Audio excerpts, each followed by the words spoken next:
नमस्कार दोस्तों, मैं हूं आपका अपना डिटेक्टिव डोगेश और मैं आ चुका हूं क्राइम सीन यानी पंडित रविशंकर शुक्ल यूनिवर्सिटी रायपुर, जहां न जाने कितने बच्चों के उम्मीद और भविष्य का गला घोटा गया है। पहला मामला, जहां रजिस्ट्रार की कुर्सी पर बैठा था एक ऐसा जनाब जिनके पास न अनुभव था न योग्यता, फिर भी पूरा सिस्टम चुप। नाम है डॉक्टर शैलेंद्र पटेल। साल 2022 में इन्हें PRSU का रजिस्ट्रार बना दिया गया, लेकिन जैसे ही जांच शुरू हुई सच सामने आने लगा। रजिस्ट्रार बनने के लिए चाहिए कम से कम 15 साल का विश्वविद्यालय प्रशासन का अनुभव, PhD या समकक्ष डिग्री और वैध प्रमाण पत्र। लेकिन जांच में पता चला शैलेंद्र जी के पास सिर्फ कागज़ों की कहानी थी, अनुभव नहीं। 2022 में पहली जांच हुई, 7 बिंदुओं पर अयोग्य पाया गया। 2023 में 3 सदस्यीय समिति बैठी, 5 और खामियां उजागर हुईं। लोक सेवा आयोग यानी PSC ने भी इनके दस्तावेज खारिज कर दिए। और फिर आया दिन 22 मई 2025, छत्तीसगढ़ हाईकोर्ट ने फैसला सुनाया, इनकी नियुक्ति अवैध है, इन्हें पद से तुरंत हटाया जाए। कोर्ट के फैसले के बाद PRSU ने इन्हें हटा दिया।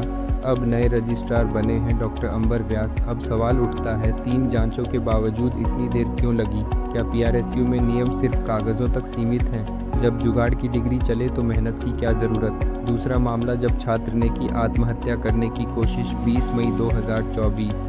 एक छात्र Bhojraj Chauhan LLB final year वो आया था अपनी मार्कशीट की गलती ठीक करवाने, लेकिन यूनिवर्सिटी ने दिया उसे धक्का, अपमान और आखिर में खामोशी। जब उसने शिकायत की तो गार्ड ने उसे बाहर निकाल दिया, लाठी भी चलाई गई। क्लासरूम की गलती उसकी ज़िंदगी पर भारी पड़ गई। दूसरे दिन वो गुस्से और गम से भर गया। उसने यूनिवर्सिटी के सामने फांसी लगाने की कोशिश की। वो लटक चुका था, लेकिन समय रहते बचा लिया गया।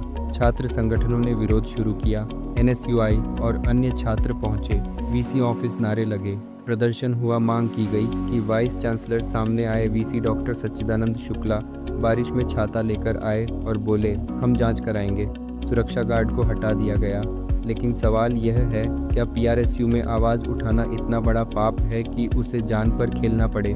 क्या इवैल्यूएशन कमेटी इतनी असंवेदनशील है कि एक मार्क्स की गलती किसी की ज़िंदगी बिगाड़ दे?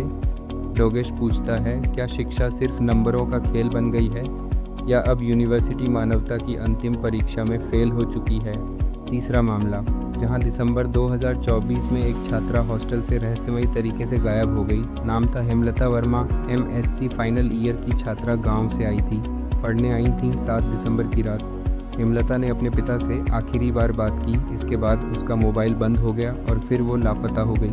परिवार ने हॉस्टल पहुंचकर पूछताछ की, लेकिन कोई सही जवाब नहीं मिला। कमरे में मोबाइल, चश्मा, स्वेटर और चप्पल रखे थे। चाबी कमरे के अंदर थी, लेकिन मोबाइल पूरी तरह फॉर्मेट कर दिया गया था। हॉस्टल में लगे CCTV कैमरे खराब थे, इसलिए यह भी नहीं पता चला कि वह बाहर गई भी थी या नहीं। जब पुलिस से शिकायत करने गए तो सरस्वती नगर थाने में पहले FIR तक दर्ज नहीं हुई।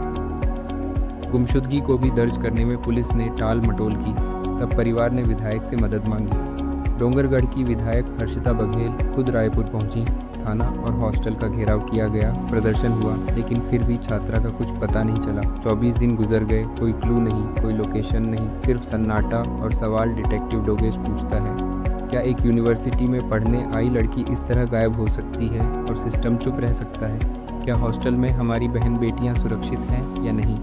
जब CCTV बंद हो, मोबाइल फॉर्मेट हो और FIR भी दर्ज न हो, तो क्या ये सिर्फ गुमशुदगी है या कुछ और छुपाया जा रहा है? चौथा मामला, PRSU में हुए एक बड़े रिश्वत घोटाले पर तारीख थी 10 जून 2025। जगह थी रविशंकर शुक्ल विश्वविद्यालय और आरोपी था वित्त विभाग में काम करने वाला क्लर्क दीपक वर्मा।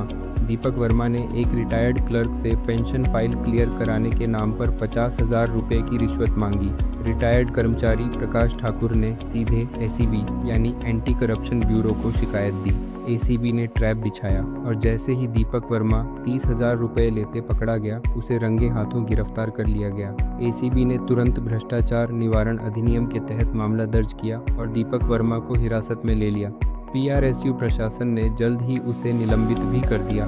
लेकिन बड़ा सवाल यह है, क्या यह सिर्फ एक क्लर्क की करतूत थी या फिर यूनिवर्सिटी के भीतर भ्रष्टाचार की एक गहरी जड़ है?